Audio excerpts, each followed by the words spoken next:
I am optimistic, man, for the future. I think things are gonna get really, really, really bad that we're gonna need to stop and fix it or fucking fade away, you know?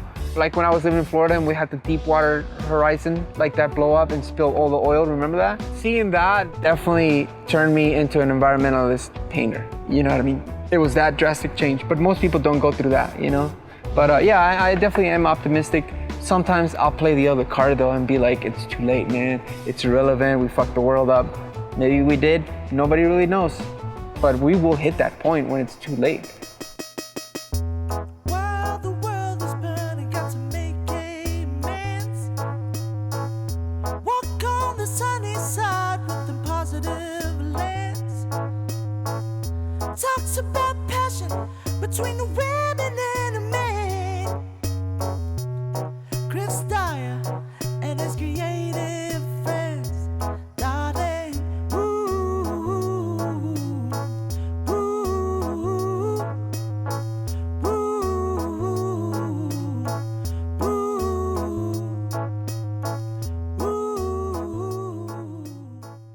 Hey, what's up guys? Welcome back to another beautiful episode of Chris Dyer's Creative Friends, where me, your artist friend Chris Dyer, talks to all of his beautiful, amazing creative friends.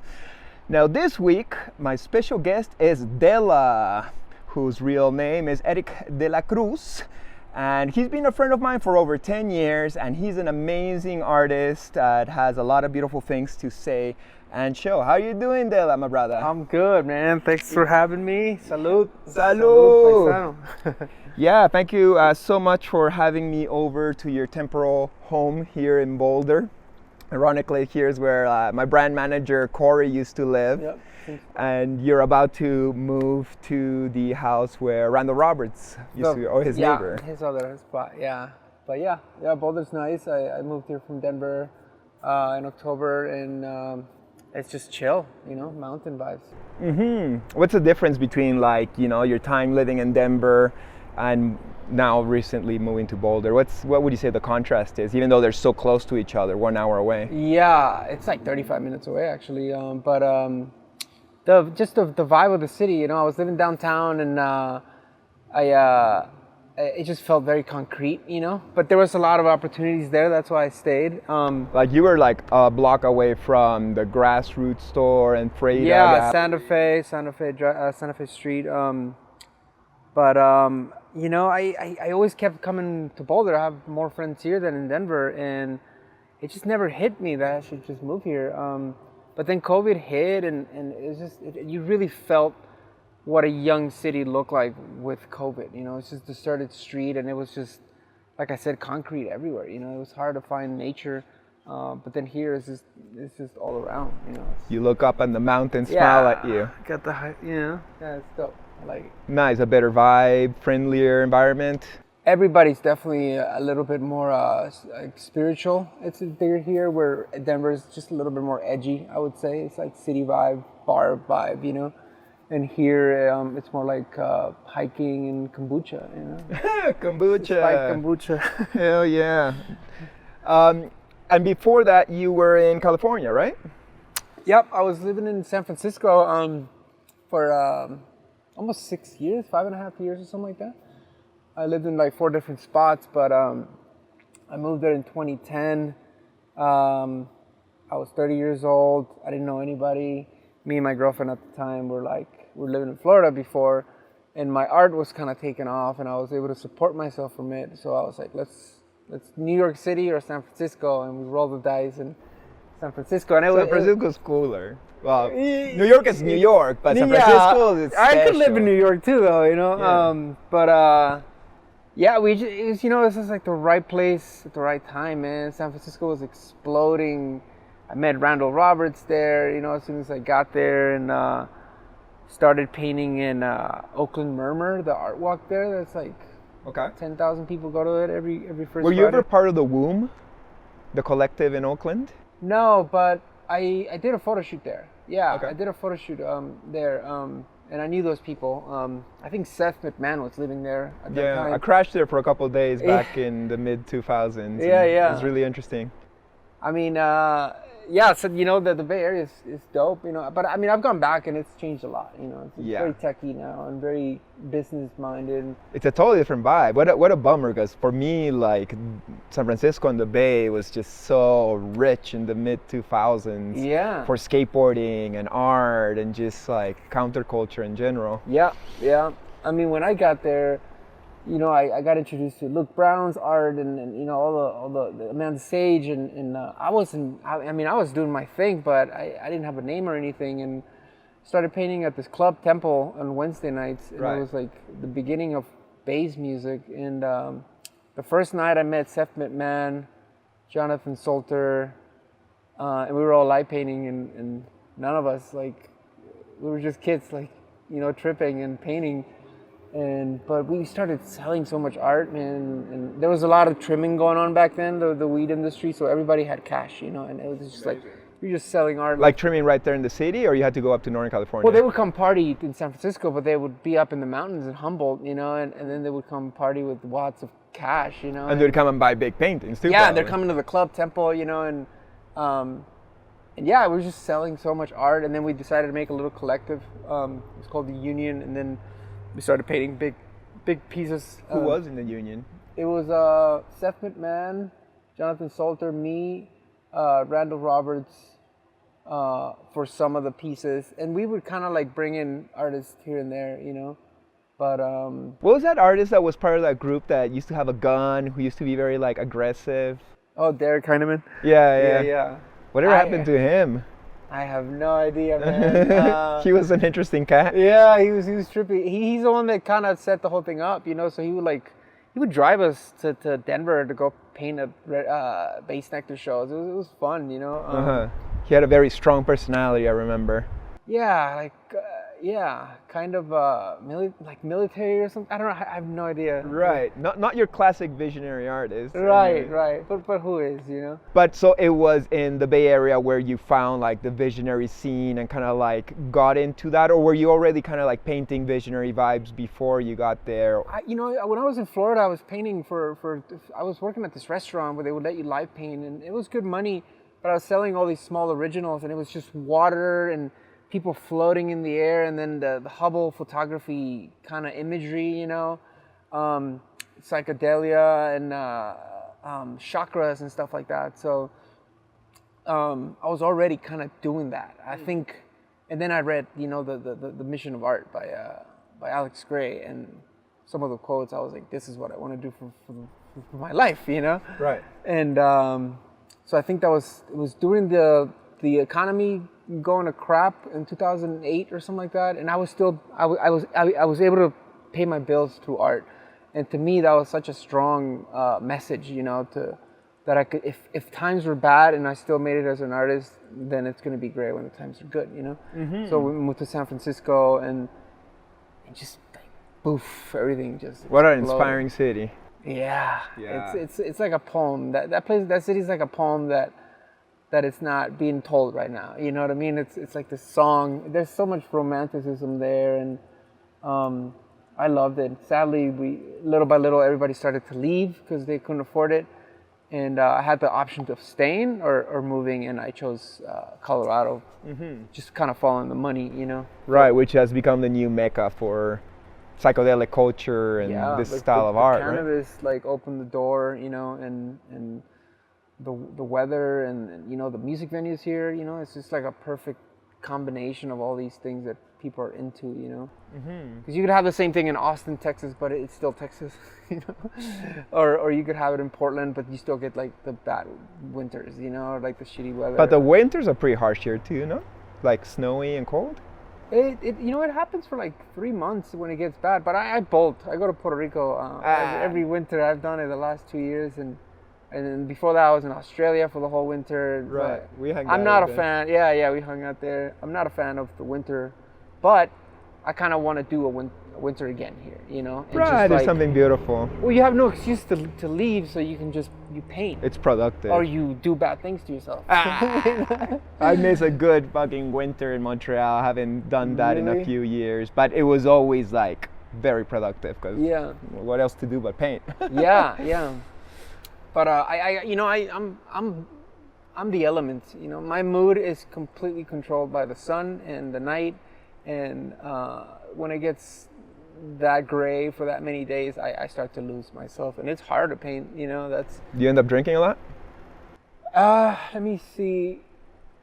I guess I'm way better than I was 2 years ago. Let me put it like that. But yeah, I definitely, I would definitely hit the bottle because it was like quarantine, you know. Right. What else are you gonna do? You know, it's like Netflix and drink, you know. Mm-hmm. Yeah. And other things, you know. Yeah, I understand. So let's backtrack a little bit. So you lived in all these amazing, inspiring cities that were good for your career, but you originally were born and grew up in Mexico? I was born in Baja, California. Okay. Mexicali is this big industrial city, Mm-hmm. and I left when I was 10, and I moved to Puerto Rico. Okay. Yeah, my mom remarried my stepdad, and we moved there, and that was amazing, man. You know, it was like Hawaii, but in Latin American culture, and I learned the English language in school because it was an American school, and I would just go surfing every day, man. We would go to the beach every day and smoke weed, you know, every $5 bags, you know, and I mean, I paint nothing but water now because of that place, probably, you know, and it's just forest and mountains and waves, and yeah, it's. And now you go like in winters, you said, right? Yeah, my mom's still there. Which so, part? Aguadilla. What's that? It's the northwest of the island, and it's huge mecca for surfing. Mm-hmm. Excuse me. Huge mecca for surfing, and they do like the Rip Curl Championships there. So it's Mm-hmm. big waves, man. Oh yeah, no way. Yeah, Whoa. yeah. I've seen maybe a 20-footer there. Okay. How's your surfing skills? I do longboard, so I stick to the small waves, Uh-huh. and I do body surf, and I do boogie boards as well. Mm-hmm. I'm a little bit more comfortable on a boogie with professional fins on my feet, you know. 'Cause Yeah. you can. Easier to catch the waves. It's just easier to do anything, you know. The longboard, you get a big wave coming at you, and you're at the wrong spot. Right. You better just get in the water, you know. Yeah. Can't duck dive that, you know. Right. Totally. Yeah. Awesome. And when you're in Puerto Rico, what are you doing while you're there? Just painting also at your mom's place? Well, my mom recently we had a death, and she's alone for the first time in her life, so she loves it when I go there, and my stays have become longer and longer. So I just fixed the house, whatever's wrong with it. You know, last time I was there, I made her a garden, so she's eating all this fruits and veggies, you know, from the Beautiful. garden. And she started gardening herself. She also has like 5 dogs or something like that. It's a lot of work, but when I'm done with the work, I just go to all these beaches, man, like 10-minute walks from the house, you know. And Mm-hmm. I had a lot of friends visit me. I had 4 friends come visit me, and so just show them around. You know, there's so much cool things. It's like the undiscovered Nice. part of the Caribbean. I'm due to go to Puerto Rico. Yeah. And visit you and other friends. Please do this winter, man. Like. And now also Ray Oracas got his land. I went to it. Yeah. How was it? It was beautiful. It was an acre of land, and it used to be a Christian camp. So he's got all these bunk beds that can house like 60 people, man. Sick. They're triple ones. So it's gonna be like a Moksha family, but in the Caribbean. Yeah. Apparently he wants to expand, and there's land everywhere there, and it's crazy cheap, man. And there's a river and a waterfall on the property. So yeah, I'm glad I was the first one. Sick. A week later, Mark Henson arrived. Did you miss him? Did you see him or did you? No. I was gone, and a week after Mark showed up. Yeah. Okay, cool. I'm so happy that so many friends are getting land and bigger homes and projects that eventually will become like retreat centers for art and healing and all the vibes that inspire us. Yeah. That's super good. So, being that you grew up in Mexicali and that you spent a lot of time in Puerto Rico, and your name is Erik De La Cruz. Erik De La Cruz. Do you consider yourself Latino? Do you identify yourself as Latino? What's your relationship with your Latino blood? Oh, that's a good one. I mean, yes, I'm definitely, you know, I'm Latino, but line in the sand has always been something, you know what I mean? You draw a line in the sand and you say this is the U.S. and this is Mexico or any other country, you know. I think I'm a human from the earth, you know. That's it. But yeah, I mean, I look and sound Latino, so I must be. Right. Well, we're all mixed. Like, you look more Latino than I do. I consider myself Latino too, but when people see me, they don't think of me that way. But inside, I feel Latino. Yeah. And but also a mix of Canadian and Gringo, obviously. We're all Right, just like right. a big mix. But the world usually treats you in the way that you appear. Yeah, I guess that's is true. my question. Do people treat you like a Latino? Is that a good thing, a Well, bad people thing, can't or tell. does it matter? I've heard a lot of things. People, they're like, "You're from Mexico," and I'm like, "Wow," you know, or they'll be like, "Are you Persian?" You know, like it's.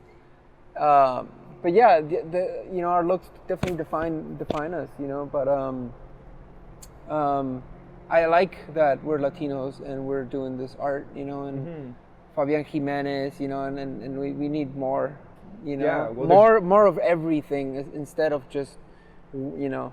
Right, like North America and Yeah, you yeah. know. Okay, Yeah, sure. no, totally. But really, there's a lot of Latino visionary artists, but say they're in the jungle of Peru, for example. Yeah, exactly. There's like a big contingency there. Oh, yeah, yeah. But they don't make it up here so much, so the No, cultural it's difficult, exchange is yeah. not so big. But yeah, I love that you're like my, you know, half Latino, half Gringo brother. Yeah. That we meet up and we talk about los prisioneros. Yeah, and- music is and y huge. podemos hablar castellano cuando nos dé la gana.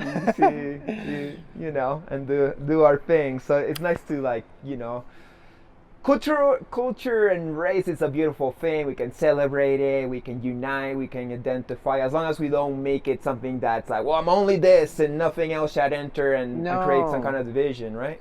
Right. You know, people can be like that. You know, when they find out you're Latino and then they start speaking Spanish. Like I hardly ever speak Spanish except for my mom.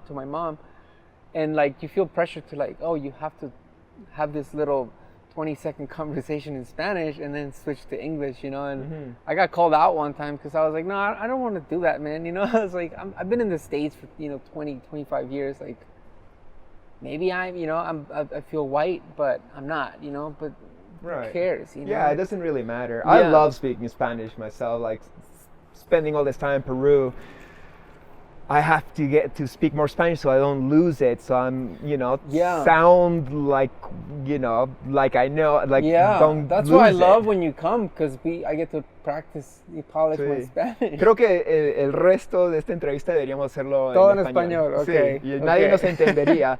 Actually, mucha gente latina me pide que haga estas entrevistas en Entrevistas. castellano, pero Hay que hacer dos entrevistas entonces. tenemos que una hacer en dos inglés, entrevistas una en ahora. español. Pero la mayoría de los que nos están mirando hablan inglés, entonces pues lo hago para ellos. He said, everyone watching. Wait, what? We love you.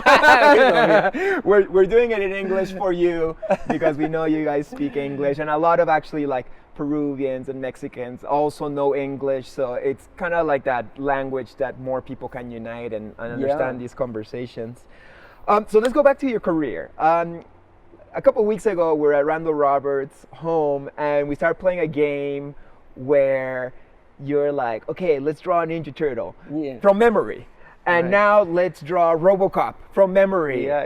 And now let's draw Gizmo from the you Gremlins from beat me on memory. that one. I think I did better than you at that one. You- But you killed that Ninja Turtle and you killed that RoboCop. You got all the fucking right things of his Shine, the armor. shine, And yeah. I was like, what the fuck? How do you remember this so well? I drew RoboCop 1,000 million times, you know.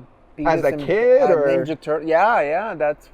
That was my whole childhood right there. It was just nonstop sketching, you know. So anything that would play on the TV, I would just, mimic it, you know. And I'm still doing that, you know what I mean? Like I mimic. I need photographs. I take my own photographs, but I'm just copying, you know, kind of like a printer. But Ninja Turtles and Michelangelo, of course, was my go-to favorite. The party dude. Yeah, the pizza guy, you know. And that Ninja Turtle. It's funny, I hadn't drawn one in 10, 15 years, you know, and It was sick seeing you like draw a Ninja Turtle, and I think earlier that day I had interviewed Vincent Gordon, yeah. who's such a Ninja Turtle fan. I saw the video, yeah. Yeah, it's really fun. But also you were drawings on the street of Orlando for tourists or something like that, right?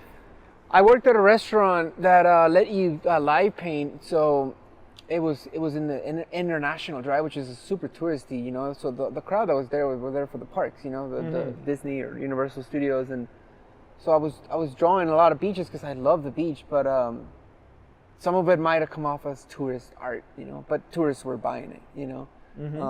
But I think that was my school too. I must have made like 300 little originals. I would make 3 a day and just sell them all, you know. Wow. Yeah. Did you make good money? Not then, you know, because I was just trying to survive and asking for the lowest, you know. But once I got to San Francisco, after 3 years, I had to up everything, you know. When you went to San Francisco, you were still selling on the streets? Yeah, I was going to the Oakland Murmur, and I would sell out, dude. I would bring my little baggage on the BART on the train and go to the art walk, set it on the floor, make $800 and take the train back home, and that was enough, you know, for like a month. $800, you know, we were all sharing a house. But at that Temple nightclub too, like I remember one night I sold 3 paintings to this girl for like $1,000, you know, and she just hit me up to paint a mural at her house recently, but I could have sold her this, you know, for $300, you know. Now I don't even want to sell it, you know. It's like I want to keep this forever. Right. It's good that you didn't sell all of your older paintings. Yeah. It's funny how it works, but you know, I'm exactly where I'm supposed to be, you know. Beautiful. So you were always super passionate about doing art and making a career from it. I remember asking my mom, how can I make a living as an artist? And I was like 5, you know. Wow. And she's like, get good grades. That's what she said. Get a diploma. And yeah. And but I mean, my earliest memories is of drawing like a really bulky Superman, you know, or the Hulk. Yeah. You know, this is in like 1984, you know. Well, us 80s kids, we love our strong men, huh? He-Man, all the superheroes, they're always so jacked up. Super bulky, yeah. G.I. Joes, all that. So me and my cousin Abe, we would just sit there all afternoon and just draw, you know. When the summers were too hot to play outside, we just draw all day long, man, and play with our G.I. Joes. You know, we would like carve out the backyard and put a mounting in it with a waterfall. Oh, so sick! And like we would light like matches, you know, for like and light them up. Oh, so it was man. like, bro, we would set it up for 3 hours and play for half an hour. But it was like now what's the plot of this crazy fucking base we've created? But it was like a mini movie or something. We were so creative. I think that was crucial for any kid growing up. Right. Make up your own games, you know. Right, and, totally. I love the 80s for that shit, you know, going into the park and playing outside. Yeah. You'd watch some TV too. No but iPads, like, you know? Yeah, no phones. No, or you would just do computers. Saturday morning cartoons or an evening something, you know? But yeah, it's way different now. Kids don't even go outside anymore, you know? But yeah, getting cut, you know, building your immune system and fighting the neighbor kid. Getting bullied. Yeah. Big part of a good childhood, huh? I definitely got bullied. But hey, it made us who we are, you know, and we still see the world now from those eyes, you know, and we have a fun idea of life, and that's amazing. Totally. I appreciate our 80s childhood. Yeah. Fuck Salud. yeah. Salud. So you're in San Francisco. You're trying to sell these paintings at this Temple nightclub and trying to find the scene and meeting new people. When you start going to music festivals and live paint, because that's where I met you in 2011 at Rootwire, where I met so many of our friends. Ohio, right? In Ohio, Yeah, it was in Ohio. That right. first Rootwire, I don't know if it was the first one, it was the first one I went to. That's where I met Rando and Morgan Really? and you The same and time? Emily Kale. Yeah, it was like What? this generation of visionary artists that I didn't even know, you know, were out there, and you guys all went there and were throwing down. Yeah. And yeah. That was an amazing event. Yeah. Was that one of the first ones you've done, or have you done some before? Like, when did you get into that scene or that job? Well, once we started getting kind of known through Facebook, people just started calling us, and you know, Vision Lab, Keegan, and I think that was one of the first. It was Gratifly, and it was a very swampy festival, but that's similar vibe. You know, I got to connect with the whole East culture, you know, East Coast. That was North Carolina, if I remember. Yeah, I think Gratify, so. yeah. Or South Carolina, one of the two. One of those, yeah. But so it was. I think it was the same year, you know, that Rootwire happened, and it was the same kind of vibes. oh my God, I got so many photos from that, and video of like Morgan. That was the first time meeting Morgan Mandala, and you know we're like brother and sister now. She's family for sure. Yeah, that was super fun vibes, man. Hard to capture that in a festival again, I think, you know. Right, because why is it hard? Because there's just so many artists now that it was kind of like not the beginning of the visionary explosion, but it was still fairly early. Yeah, I think that's it. You know, I think the painters kind of suffer more than the musicians, you know. So there's that vibe of like, why do we need to pay an artist kind of thing, you know, when I can just give someone a ticket and they can come in and do the same thing, you know what I mean? Right. So I think a lot of the value of the art like dropped a bit, and that's kind of why I kind of want to exit it too, you know what I mean? Like Exit it, so you don't do music festivals anymore? no, I want to do music festivals, but I just want to do the ones that pay you. The ones that pay me. So that's a lot less. Yeah, it's a lot less, and you get more done by promoting yourself in a bigger spot. Right. Like Electric Forest, you know what I mean? That's like a epic one. Right. But I don't know. You know, since COVID and staying in the studio so much, I feel like that's my calling, man. It's just like stay home, drink tea, work out, and paint. Tea. No, for sure. No, I drink a ton of tea. Yeah. Yeah, cool. But yeah, I get Magic you. Like tea, I was really happy to take a break from the whole music festival situation. That, you know, I was getting paid and stuff, but I was doing a lot of them. It's very exhausting, and I was happy to just take a break. And now that things are reopening again, I'm still doing a couple festivals, but it's mostly private jobs. Yeah, for just people, and you know, murals at their houses, which is a lot less hectic and energy intense. I mean, when you get that rush, you know, to get on a plane and go to a festival, you know, eventually that energy's gonna fade away, you know. And as we're getting older, man, you know, we can't. Like It's exhausting. It's exhausting. It's also what you do at the festivals too. You know what I mean? Like I party hard. I used to party hard. I couldn't say no. And when people look up to you and they come up to you and they're like, hey, do you want this? Do you want to take a sip of this? Do you want this? I'm like, yeah. You want to hang out with the people. Exactly. It's a form of promotion, but then, you know, you wake up in your tent the next morning and like, you know, it's like, oh, what the hell I wish I was at the hotel or something. Right. Yeah, I don't like tents. Yeah, I don't think anybody does at a festival. It's very hot and dirty. But so what did live painting at festivals do for you? Did it take your career further? Like, you know, how did it help you? Man, I've done so much live painting. It's straight promotion, you know. So I'd say a third of the fan base came from festivals, you know, and then a third is just like the skill, and then the other third is your communication with people on social media. I think you could take one out and still be what is that word? Prolific? Prolific. Yeah. Yeah. And keep going up and up, you know. But no, I don't mind doing the festival thing. I'm just gonna invest more in my travel, you know what I mean, and be more comfortable. Plus, us old schoolers, we wanna, you know, get paid for our work. You know, the times of exposure are kind of done. That's a good point. So the festival's got to be ready to like pay us for our time and effort. Yeah. I mean, it's also good to do it for free if you know you're gonna get the exposure, because I always do pretty well. You know what I mean? So sometimes it's not even about getting paid, but just getting the best spot. Well, for example, Electric Forest, you do that, right? Yeah. And Electric Forest is huge, so Yeah. just in sales alone, you get paid.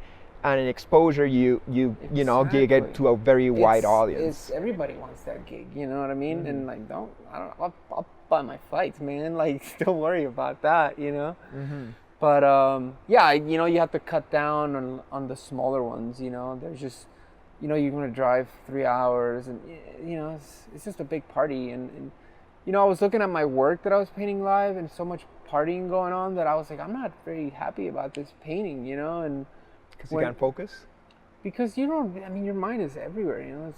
There's music and people and dust and rain and blah, tequila shots, you know, and other things. Of course, I had, you know, COVID kind of cleaned me up. You know what I mean? Now I'm chilled like 90%, you know, and I'm enjoying it for sure. Nice, beautiful. So now you're focusing more on studio work and commissions. Studio work and commissions, I'm always happy about those pieces, you know, because I'm in a controlled environment. But I feel like right now there's like a spike in sales, just because there's still no festivals. There's some festivals, and people got that money and they want to get the festy vibe in their house, you know. So I've been very, very lucky this year that I've 4 commissions back to back to back to back.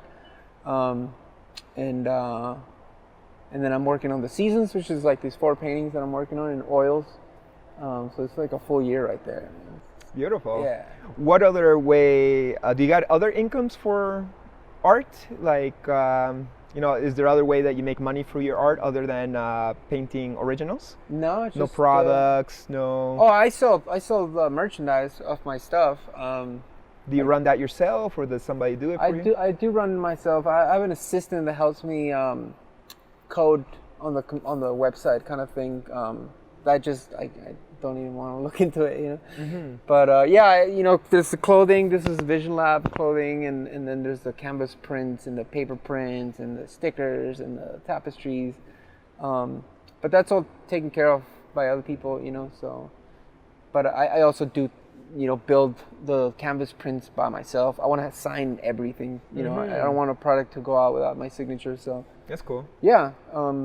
Luckily, Instagram's still running, you know, and hasn't turned into Facebook yet. But I think we should take advantage of it right now as much as we can, you know. Right. As long as it still pans out, unless you're ready to do some TikToking. You got a cute dance for me, Dela? I uploaded a bunch of time lapses on TikTok. Did it work out? No, it didn't work out at all. It doesn't work so well for me neither. Yeah. I don't know why. I don't know why something does I know. really good on We're Instagram. good looking. What else do we need? How much prettier can I get for you people? You gotta show the hips, you know. Oh and, God. But yeah, I don't know. I don't have that much luck on TikTok. I sometimes my time lapses work out. Yeah. But it's not the same. No. I don't know. I guess I'm out of touch with the younger generation. So talking about social media, we started doing social media pretty much as soon as it was happening. We used it because of something new.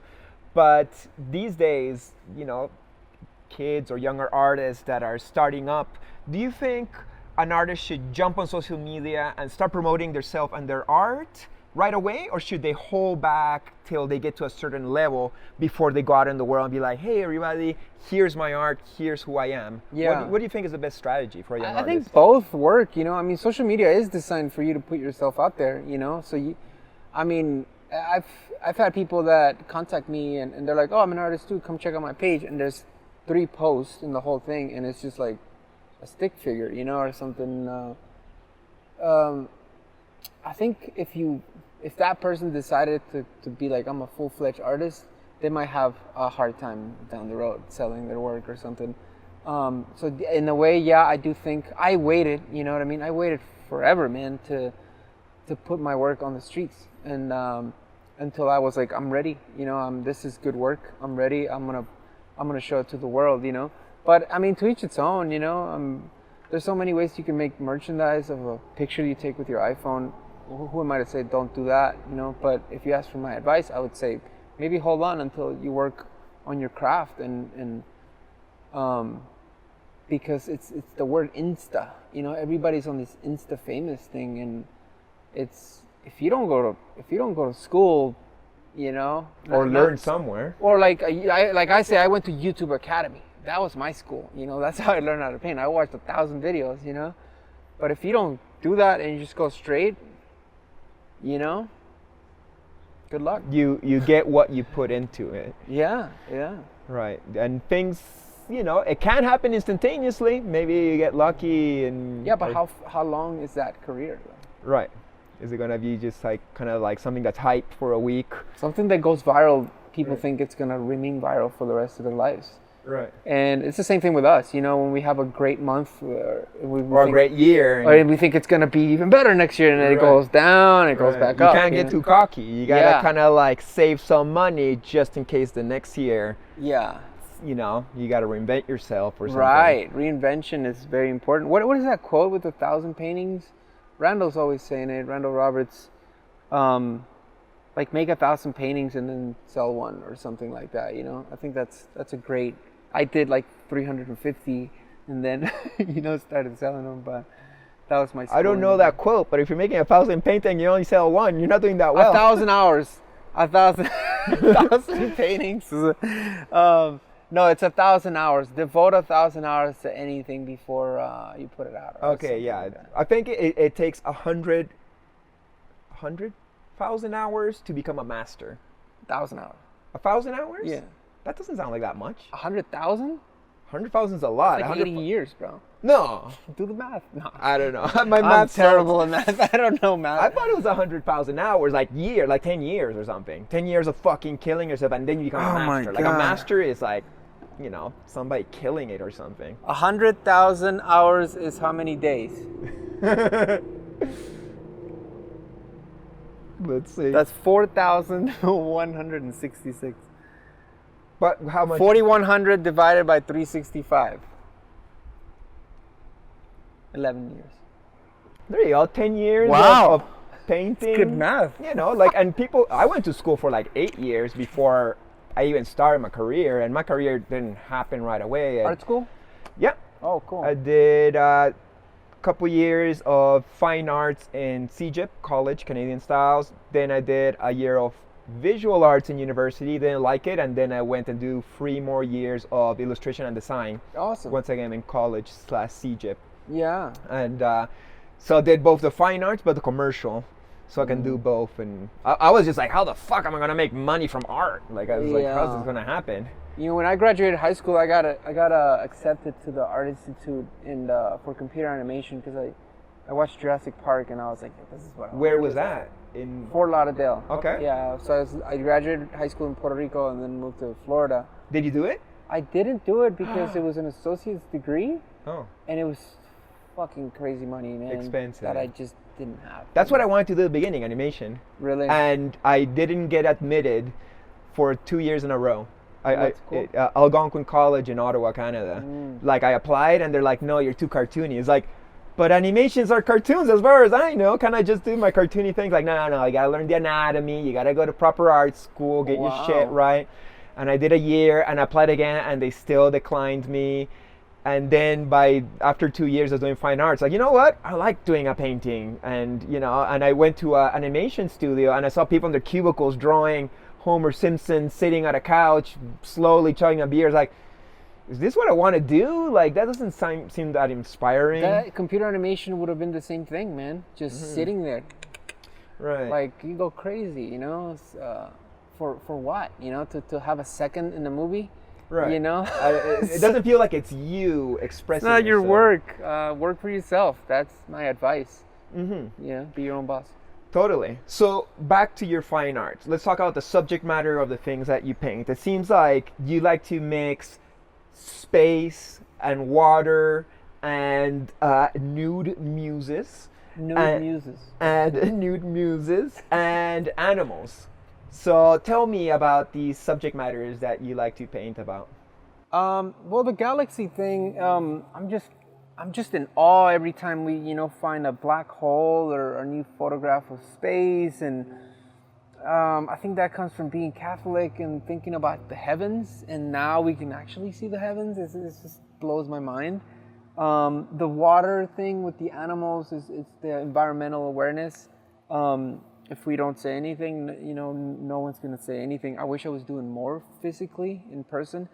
But I think that the 20 paintings of animals is sending a voice of saying, let's take care of these beautiful sentient beings. And we just went out for brunch and I noticed that you ordered vegetarian food, which is pretty much like one of the biggest things you can do for the environment and for animals not eating them. Yeah, I was hanging out with a friend in Hawaii and he's like, he said I'm a healthitarian, and he said he looked it up, and there was actually a term for healthitarian. And the way I see it is, I eat whatever my body asks me. You know what I mean? Like, I don't really do the meat, but I'll eat fish and eggs. You know, once a week, something like that. You know, but yeah, I like to eat living things. You know, like my salad's alive when I'm eating it. I'm eating that energy. A piece of steak is dead. You know what I mean? It's just you're eating dead things. You know, I don't think that's good for you. But also, you know, don't take my advice on it. But going back to the naked chicks, Nude muses. We had to get this term correct. That's hard to say for Latinos. I know it's not. It doesn't flow as well as naked chicks. But I guess it's incorrect to say that. I think the nakedness is just a metaphor for how we are naked. You know what I mean? We're sensitive, fragile people. But most of these paintings are things that I'm going through. I just don't. When it comes to the male anatomy and the woman's anatomy, is more pleasing to paint the female. Women are more beautiful. Yeah, to my humble opinion. I've photographed males, but they have to be ripped, man, to like look good. Cause like even me, skinny, I beer gut, that looks terrible. But a woman that doesn't necessarily go to the gym but is healthy looks great, you know, in any light, you know. Do you feel maybe the paintings of nude women is kind of like an expression of your own female vulnerability you got inside? That would be a good way of putting it, yeah. But also not admiration for the physical beauty of like the goddess. Women's are hot, like we women are hot, you know. So it's a combination, you know. But I mean, it also goes back to the Italian Renaissance, you know, and the picture of Venus, and you know. Yeah, you look at a woman, you're just in awe of the beauty. You know, why wouldn't you? And it never gets old, because even from back in the day until still today, people love the female form. For sure. It'll never go away. You know, but yeah, lately I've been thinking of doing more males. You know, maybe like male, woman kind of thing, and just show all the sandwiches. Show the whole variety of the sexes, you know. Mm-hmm. And you take your own photography, right? Like, is every woman that's in your painting you in a studio with a woman taking a picture? Yeah, since like 2011, I used some Google images and stuff. But after that, I'm like, dude, I have the eye for the light and the shadow, and I invested in some lighting, and even now, even better, and a nice camera, you know. So I love doing photo shoots with girls, you know, for sure, man. How is that? Is it like awkward? What's the level of respect and honor do you have to have for your model to be in that vulnerable state and taking pictures of them to then like place them in a painting? Does it always work out? Sometimes it doesn't. It's the way I consider it's a collaboration with me and that person. I like to get to know the person and try to like put them in the photo, put their personality in the photo. The more we talk, the more I see them move, like the poses will change, you know what I mean? Sometimes the photo doesn't work out, and like people have been disappointed, you know, that I didn't use the photograph to make a painting. But when I looked at the photo, I'm like, I'm not stoked about this. Why would I devote a month to make this painting if I'm gonna be unhappy making it, you know? So yeah, sometimes it doesn't work, but now I have a contract, you know what I mean, that says like, hey, this might not work. Hey, this is what you're getting paid. Hey, I own the copyright, you know. Do they only get paid if it ends up being a painting, or you pay them either way? It varies. I have a lot of friends that are like, you don't have to pay me, and then other ones I'm like, hey, $100 or you know whatever of merchandise, or you can get a print of your painting when it comes out. But there's so many options, variables, you know, that come. But I think most of the people they're like, fuck yeah, I'll get naked and pose and have immortalize myself in a painting. That's also like amazing, you know. Who's this woman? Is that Bonnie Goodman? No, this is Tiana. Fuck, it's been so long. Wow, she's a hula hoop extraordinary world traveler for hooping, and she was one of the first people I photographed in San Francisco. Tiana Zoomer. Okay. Pretty sure that's the name. Yeah. Nice. Yeah, but this is inspired, and it's like my most well-known painting, I'd say. Oh yeah, cool. That's awesome. That's like your classic. Yeah, that's the one that put me on the map for sure. Oh, that's beautiful, man. Congrats. Thank you. Let's talk about technique. Do you paint with acrylics or oils? Both. Okay. What's your favorite? Both. It seems like you start with black and white, and then you do several glazes. Is it like a mish technique kind of situation, where you do a glaze and then you go back with white? It goes way older than that, you know. It goes back to Italian Renaissance. A lot of the portraits were painted in glycel, which is gray, and then they would layer the skin tones through glaze. Mish technique is similar, but they stick to like specific colors, and I just don't vibe with those. I don't really use red, and Mish technique has a lot of red, or cadmium red. Right. And yeah, you never put red in your paintings? Not really, Okay. or I don't know, maybe blood or something. Yeah, yours are very in a cold kind of hue, right? Like yeah. lots of blues, and if it's warm, it's more like a Neon purpley, pink. magenta-ish Neon kind pink, of vibe. Yeah. I just I love it, you know. I discovered this style by accident. You know, I was painting this woman, and she was black and white, and then I was gonna layer the colors on top, and I was like, dude, she looks great, just black and white with all this color around her, and then it started from there, you know, and it also keeps me moving, you know, because you can be done with an acrylic painting in a week or so. Yeah, beautiful. So this takes you like what, like a week or two? This one took maybe less than 2 weeks. Yeah. Wow, Yeah. that's very fast. No, I've done some in one night. Wow, like Yeah. a whole painting in one night? Hey! So sorry. Cash, get over here. Do you mind closing that door?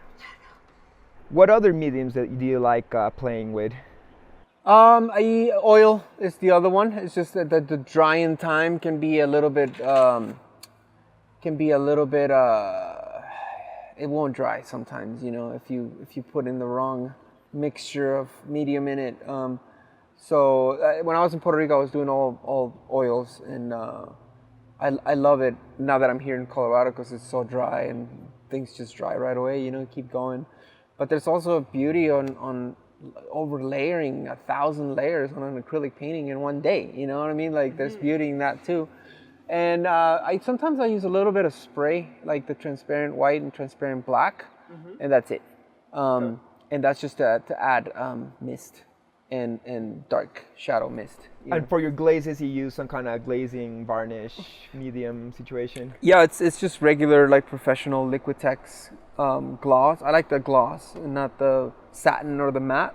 But yeah, the gloss, like 50-50 with water. And then you make this like little milk out of it and consistency, and just glaze away, man. You like I said, you can do 1,000 layers. It's fun. Beautiful.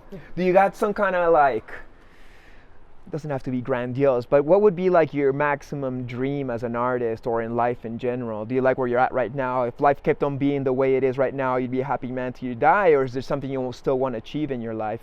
Seeing that you're only like what, early 40s? 41. 41. Yeah. I like to be the underdog. I like to be able to always speak my mind and never like read from a script. You know, I feel like a lot of artists play it safe.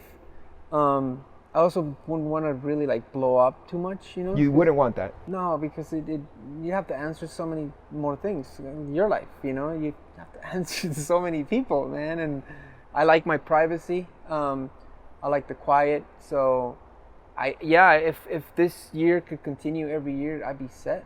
Nice. You So you're know? just very satisfied where you're at. Yeah, Just I'm keep very the ball satisfied. rolling, and Yeah. hopefully just get enough abundance to, you know, live in Puerto Rico a little bit more. Yeah, that's definitely doable. But yeah, buy a house, you know, and hopefully find a wife and make one kid. Make a human. Make Yeah, that's one still, human. that's still on the to-do list. That's the ultimate collaboration right there. Right, totally. So, tell me about aliens.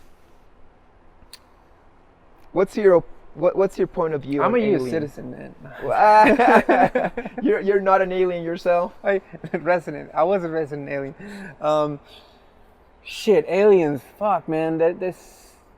Right now is amazing time for disclosure and all that. Right, and it's coming out, right? Coming out like in today even, I think there's a report that's about to come out. Why do you think they're all of a sudden, after decades of being like, what, aliens, UFOs, we never heard or seen nothing of that, and all of a sudden they're like, oh, actually, Yeah. these things really do exist. Yeah. Do you think they're doing it as a way to introduce these visitors that are going to make themselves more evident, or are they going to use it as a tactic to find the newest thing to keep the population in some kind of fear spell to continue, continue having fear over, control over us? Like, what's your point of view? That's it. It's religion, you know? The minute you say there's more than one God, people are going to freak out, you know? Religion is going to take a huge hit, you know? But, I mean, I don't believe in religion, organized religion. So you open the door to aliens and say they're real from the government, then anything is possible. And we're not even talking about aliens in this realm. We're talking about multi-layered dimensions, you know? Right. It's What's a the nature of fucking reality? free-for-all.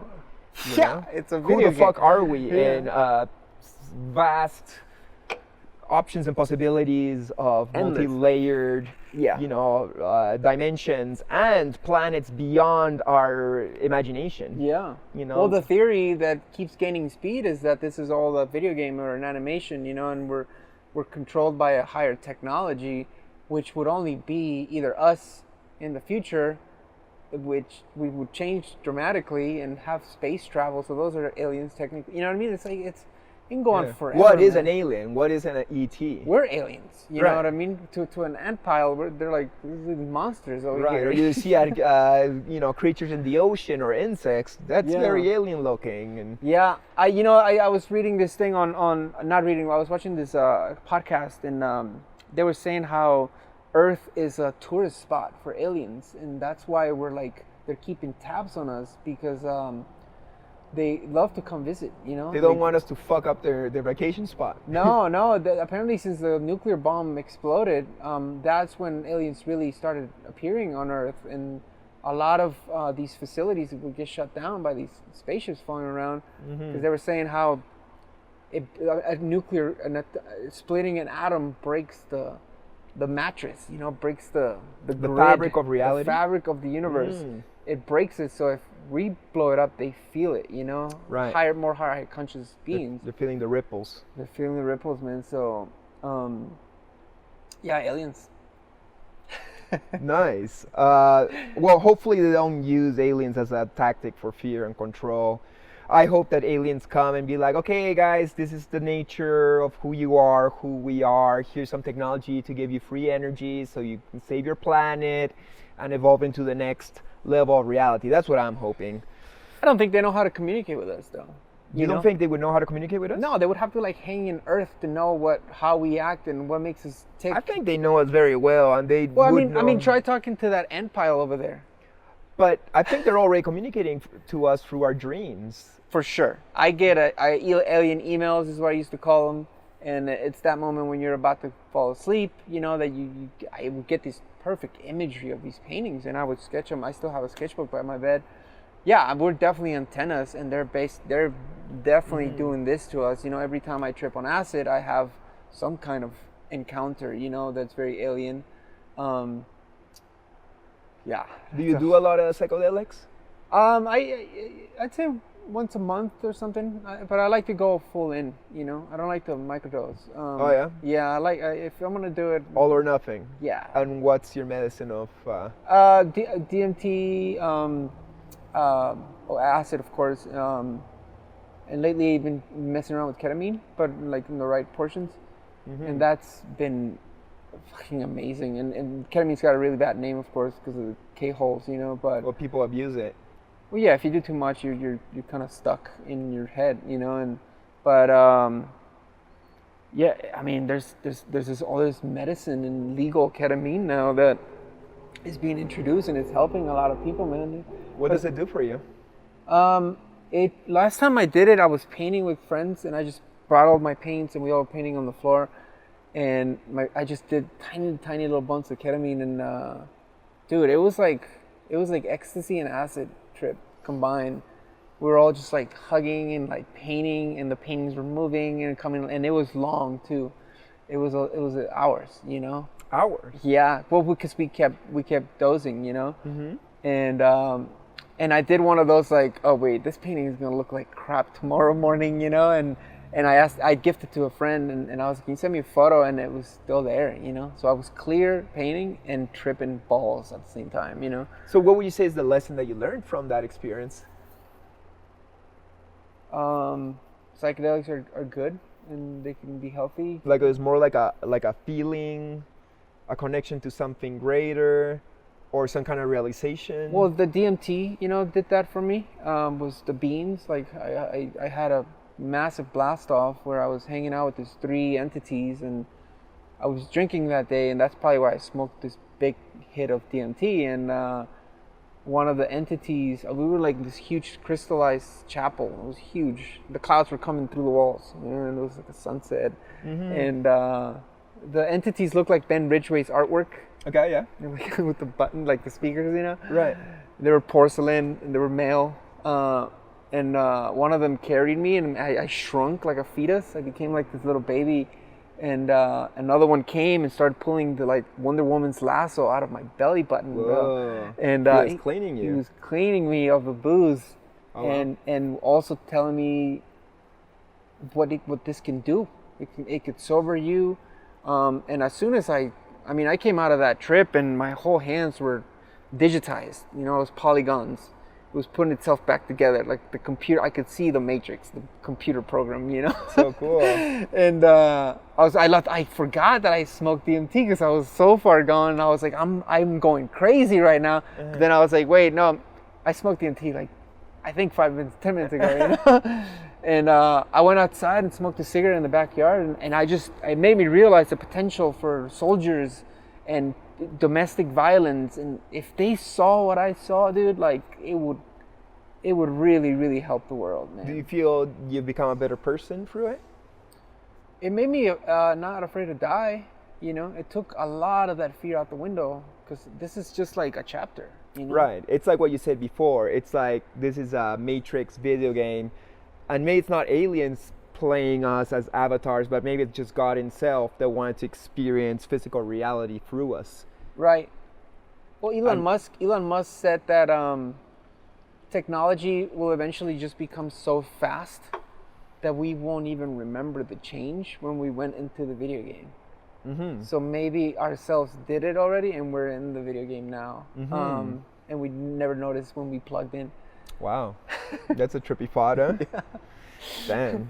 Do you have optimism for humanity, like with all the technology coming through and agendas, and seems like, you know, the powers that be always want to, you know, keep humanity somewhat controlled, but everything changes every single day, and we're trying to figure ourselves out in reflection of each other, and you know, I am optimistic, man, for the future. I think things are gonna get really, really, really bad, that we're gonna need to stop and fix it or fucking fade away, you know. But we're not. You don't think that's now already? It is, but it's been happening for 50 years, you know. It took us 100 years, bro, to terraform this planet, to change the temperature of the ozone. You know what I mean? 100 years of industrial pollution going in the air. So, we don't see the changes right away, but like when I was living in Florida and we had the Deepwater Horizon, like that blow up and spill all the oil. Remember that? Yeah, the GP or the BP oil. Yeah, BP yeah. oil. Seeing that definitely turned me into an environmentalist painter. You know what I mean? It was that drastic change, but most people don't go through that, you know. But yeah, I definitely am optimistic. Sometimes I'll play the other card though and be like, it's too late, man. It's irrelevant. We fucked the world up. Maybe we did. Nobody really knows. But we will hit that point when it's too late, or not. You know? Well, I'm still hoping that the aliens come and be like, come on, humans, this is what you gotta do. We'll help you out. Yeah. It's not too late. It sucks that I gotta wait for that I'm hoping for a savior, but it seems like as much as we're well-intentioned as humanity, we just keep on getting more and more divided and fighting each other and not really coming into an agreement of what we have to do. Well, that's how they control us, you know. They divide and conquer, you know. They keep us fighting each other, and it's all the same people. Right. You divide the masses into two. You have two different ways of thinking, and then that multiplies. But yeah, I mean, I am the same. I'm optimistic for aliens, man. That they're just like sitting there, being like, "Wait, is it okay? We're going now," and we save them now. And it might be a little bit shocking for them, Yeah. and shit might go down to some degree once they come, and people are like, "What the fuck?" Yeah. But you know, it's kind of like a strong psychedelic journey. It's a little bit shocking. It shakes you out of your boots, but you come out of it with what you need in order to hopefully mature and advance. Yeah, you gotta get your ass kicked every once in a while. Right, it's part of life. It works, man. If you're not getting your ass kicked in some degree, you're just getting too comfy and you're not moving forward. Convenience is a killer too, man. Right, so God bless for all those harsh situations we find ourselves sometimes. Yeah. Nice. It's inevitable. It's your destiny, you know. Embrace it. Embrace the dark moments too, you know. Totally. Well, we're coming to the end of our interview here, Dela. Would you have some words of wisdoms or some final thoughts for the millions and millions of viewers who see us from all around the world? I kind of like I said before, you know, it's like be your own boss on anything, you know.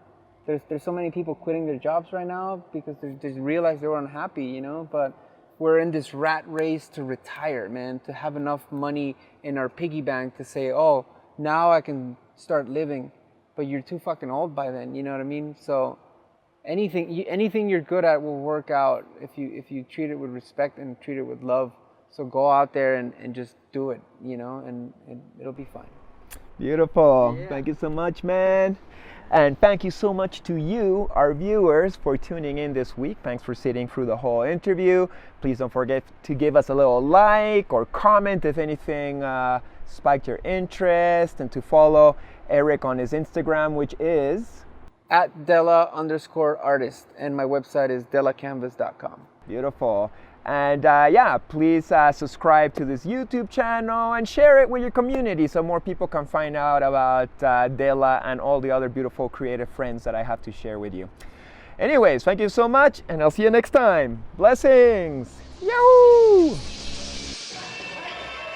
Today, I got the honor to be having a conversation with a legendary turntablist, cut chemist. The Olympics were coming to LA in '84, so when I started seeing people doing like gymnastic moves to music I'd never heard with art like this, it was a cultural explosion. It was, you know, the day before that, I was riding BMX bikes, okay? And then I saw that on the news and I was like, forget that.